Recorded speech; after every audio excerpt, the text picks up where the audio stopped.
மோடி சொன்னால் அதில் உள்நோக்கம் இருக்கும், அதில் ஒரு சனாதனம் இருக்கும், அதில் ஒரு சாதி இருக்கும், அதில் ஒரு பிற்போக்கு தானே இருக்கும், எல்லாம் இருக்கும். அப்போ மோடி தேர்தலுக்கு தயாராகிறார். மோடி 3 வருஷம் இருக்கே சார். இல்லை, நீங்கள் மாநில தேர்தல் வருது இல்லை, உள்ளாட்சி ஊராட்சி ஏதோ ஒரு செய்தி நீங்கள் அதில் கண்டிப்பாக மக்களுக்கு பயனுள்ள செய்தியாக இருக்காது.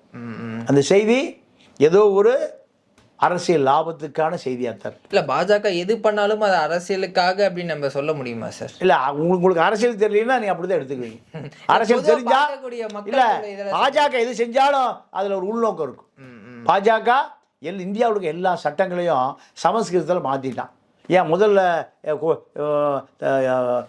ஆங்கிலத்தில் இருக்கிற போது குற்றவாளியெல்லாம் கூட்டிட்டானா? சமஸ்கிருதத்தில் மாற்றிட்டா குற்றவாளி குறைஞ்சிருவானா?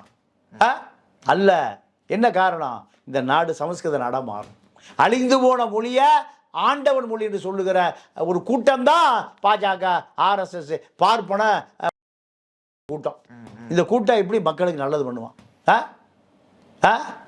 புருஷன் சேர்த்து போனால் பொண்டாட்டி கொளுத்தி விட்டுன்னு சொன்ன கூட்டம் தானே இது. அப்போ எப்படியா நல்லது பண்ணுவான்? இது தெரியாத மக்கள், அப்பாவி மக்கள் தான் ஓட்டு போடுறான். அப்போ மீண்டும் அந்த மக்கள் கல்வி கூடிய அத்தனை பேரும் இந்தியாவில் 100% கல்வி கொடுத்தே ஆகணும். படிக்கலைன்னா அப்பனை பிடிச்சி உள்ள ஓடும், படிச்சிருவானா? அப்போ பாஜக எது சொன்னாலும் நீங்கள் சந்தேகப்படணும்.